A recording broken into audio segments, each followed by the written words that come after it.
I'll just tell you this. If I had an opportunity to go back and do that again,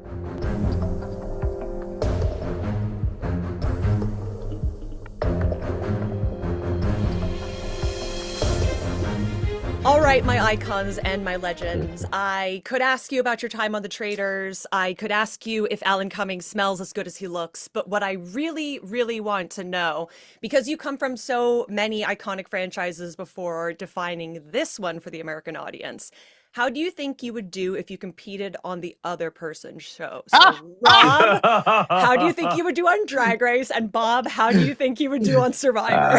I think Bob would do much better than I would do. I don't even think I can definitively say that I would get crushed if it were the other way around.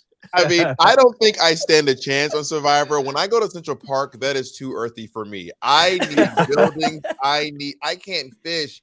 I can't start a fire. I can't hunt. I'm also bald. When I start balding on this island and my hair grows out, I'm leaving. I'm not wrapping a t-shirt around my head. I'm leaving immediately. That's amazing. That's my flame out. Ashley, I gotta tell you, Ashley, that's a great question. That is a great opening question. Thank you. Thank you so much. You're also both known for iconic duos on reality TV. Obviously, the Rob and Amber ship jumping over into Amazing Race, Bob and Macaroni X Cheese, who we just saw on the Traitors. So if you were invited with your better half back to do an all-star season of the Traitors, would we say yes or would we say no? Are you talking about Amber or Dylan? Yeah, with Amber. Yeah. Well, you know what? Why not both? We can. I'm sure. Dylan, and he abused Dylan. Dylan, stay away from Bob. If it's a castle, don't go. If it's golfing, go. If it's a castle, do not go. Let's light fanfiction.net on fire. Like, tell me about what you and Dylan were get up to. I'll just tell you this. If I had an opportunity to go back and do that again, I feel like Bob and I have enough rapport now that hopefully would be able to get on the same page. Yeah, I believe so. I do. Yeah. I do feel like you two would be too powerful as a duo. You'd be voted off. You'd be banished right away. They'd be like, "Now we got to murder these fools. They're too powerful." I think you underestimate how charming we both are. We are going to charm everyone's pants right off their bodies. It's going to be great. If me and Monet were on the show together, me and Monet are kind of. I'm not too familiar with Boston Rob and his wife and their relationship on television and whatnot. But me and Monet it's a very contentious friendship. Like it is heated rivalry without the hot stuff and there's no sex. It's gaslighting rivalry.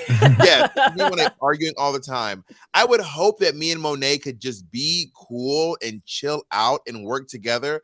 But I feel deep in my heart that she tried to pull some stunt and it'd be me and Boston Rob all over again. Except I would be Boston Rob again.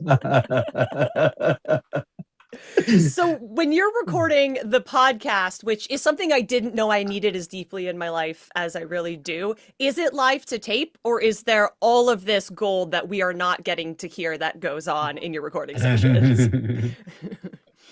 I mean, there's a lot on the cutting room floor.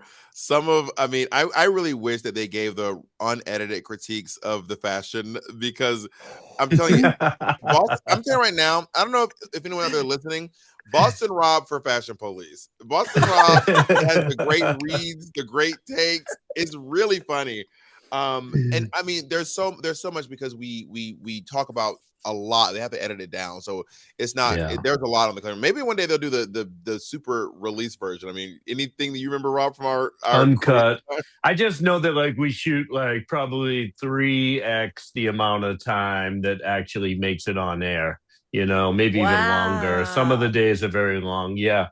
But, at the same time, I think the way they pace the show, it's so that it moves well for the audience. And I understand it. But I agree with Bob. I'd love to see an uncut episode at some point. That would be pretty cool.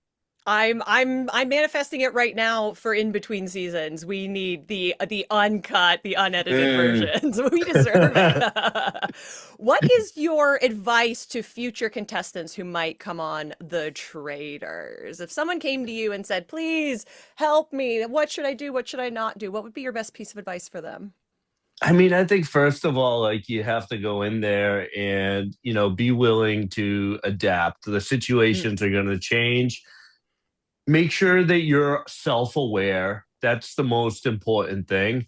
And don't always think you remember everything as it is, because like we've seen notoriously over the seasons that have played, people remember things not as accurately as they are.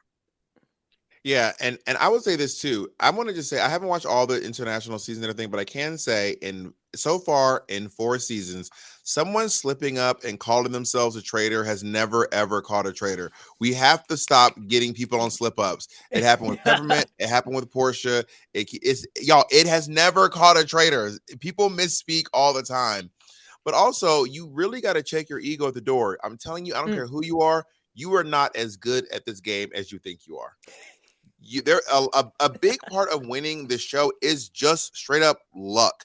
And if anyone Yes. who's won and won't acknowledge that, then they need their ego checked. So you got to get lucky, and you got to be able to, like Rob said, change. The game is going to be changing around you. There's so many elements completely out of your control.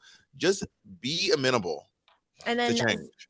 lastly but not leastly, here in the Popverse, we celebrate the best in TV, movies, and comics. So I would love to ask, what are you geeking out about right now that you're not working on? So what is something that you're enjoying reading, watching, playing, experiencing? Any free time I have, I like to come home and see my family and my Yeah. kids because I'm running here and there and everywhere. Okay, But the wholesome. one thing that like I'm looking forward to is, like obviously season 50 of Survivor is a big season. It's coming up. Yes. So I'm looking forward to that. I got some friends that I've played with before that are going to be on it. So checking that out is something. And recently I've been introduced to like the Bravo universe a little bit. I'm Okay. not, I'm not, I'm not like, I'm not in there, but like I've stuck my toes in a little bit. I've seen certain things, mostly because Dylan's asking me all the time, have you seen this? Have you seen that? Yeah. And I've started to pay attention. I am obsessed with the game League of Legends right now. This Yes. game I play at night and day. I'm telling you right now, if I have a free moment, sometimes when I don't have a free moment, I am going to probably be playing League of Legends. Specifically, right now, I'm playing Wild Rift on my tablet, Hmm. but I also play on my computer when I get a chance as well. So, to all my nerd gamers out there, you're heard, you're seen, and you're valid. And if you're wondering, I know some of you who are listening are probably like, "Who's your main?" Right now, I'm Vagar and Garen. That might not mean much to you all, but I'm Vagar and Garen main right now. Shout out to the Yordles. Slay. Oh my gosh. Thank you so much for joining me. The podcast is Yeah. amazing.